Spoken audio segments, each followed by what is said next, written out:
Okay, number 26. Data over the last 5 years indicate that for each fatality, there are 40 non-fatal injury accidents. So $15,000 present cost each and 300 property damage accident. So $2,000 present cost each. What is the break-even value of statistical life needed to justify a highway project if interest is 8%? Medyo mahirap to. Sa totoo lang, medyo mahirap talaga to. The death rate on a particular 3-lane road is 8 per million vehicle miles. Adding a lane would reduce this to 5 per 100 million. Another accident would be reduced proportionately. The lane would cost $1.5 million per mile to build, and the annual maintenance would be 3% of the first cost. Assume that the lane would last 40 years. The road carries 10,000 vehicles per day. Use reduction factor of 3.8 for all accident. So, yung hinahanap is value of statistical life. Again, medyo mahirap talaga ito. So, bale, nagkakombine dito yung transportation, engineering, and engineering economy. So, let me have this one first. Define ko to. The death rate on a particular 3-lane is 8 per 100 million vehicle miles. So, tawagin ko yung R. Death rate per 100 million vehicle miles. Isa-isahin muna natin yung mga given data. Sa transportation engineering, yung formula ng rate, death rate is given, this is for 100 million mile, is given by this formula. Tingnan natin ano yung makukuha natin. Again, sometimes mahirap isipin agad paano isolve yung problem. But based on the data, iisa-isahin natin ano yung makukuha natin. So, number of accidents per 100 million miles, average daily traffic, okay, T is the year, and length of the road. Okay, so we will have unknown yung number of deaths natin. Average daily traffic. So, saan makukuha yung average daily traffic? Tingnan natin sa data. Bakit 10,000 vehicle per day? Saan galing si 10,000 vehicle per day? So, the death rate is 8 per 100 million vehicle miles. Okay? Yung mile natin, yung length natin, assuming 1 mile. Okay? So, 10,000 vehicle per day. The road carries 10,000 vehicles per day. Yan yung average daily traffic. Yung time natin is for 1 year. Yung analysis natin is for 1 year. Kahit meron siyang 5 years dito, we will just use 1 year.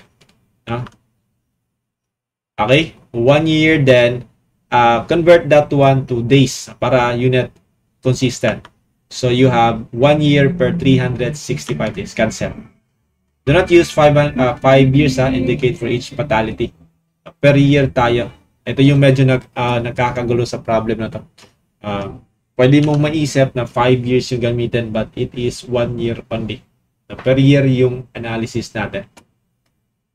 So again, yung length natin is 1 mile. Kaya hindi ko na lang nilagay dyan. So makuha natin is number of accident per mile. 0.292 per mile per year. So, every year yung ating ginawa. A number of accidents. So, makikita nyo bakit per year yung ating ginawa. Now, ngayon, yung inahanap is the break-even value of statistical life. Dapat ma-equate natin yung gastos. Yung gastos natin sa fatality gastos. Parang ganun yung mangyari. Ang gagawin natin is to solve for the effective annual cost. Effective annual cost. So, paano kukunin ang effective annual cost? So, that is based on the given data here. The lane would cost 1.5 million per mile to build. Kaya, by the way, kaya yung ginamit natin na L is per mile. Kasi 1 mile per mile yung analysis natin. So, 1.5 million would cost 1.5 million.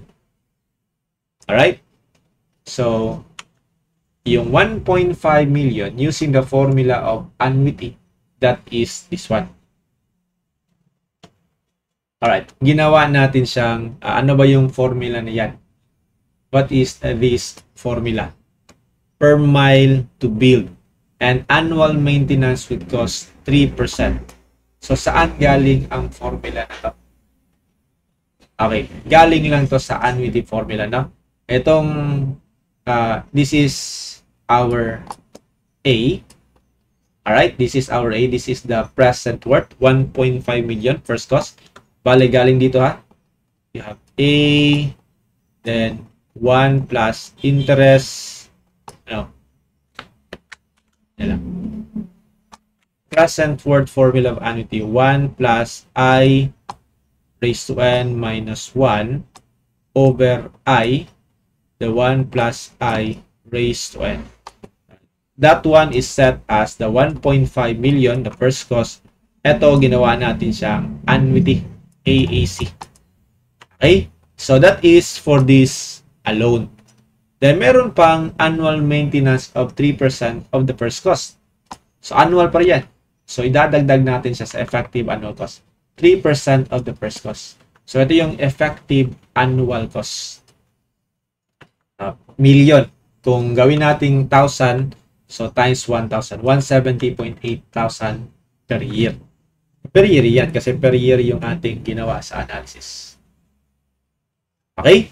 Itong 170.8 para ma-break even niya, mag-equal siya sa value sa mga fatality. I-equate natin sa gastos dito. So, sinabi dito, 40 non-fatal injury will cost 15,000 present cost each. So, 40 times 15,000. Ganun yung mangyari. No? Present cost each.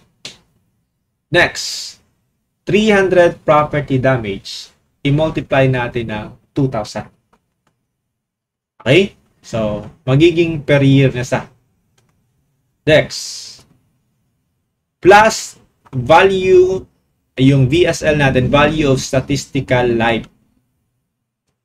Okay? Value of statistical life. O, ganito siya. Medyo mahirap talaga. Then, meron pang factor for all accident. 3. Alright?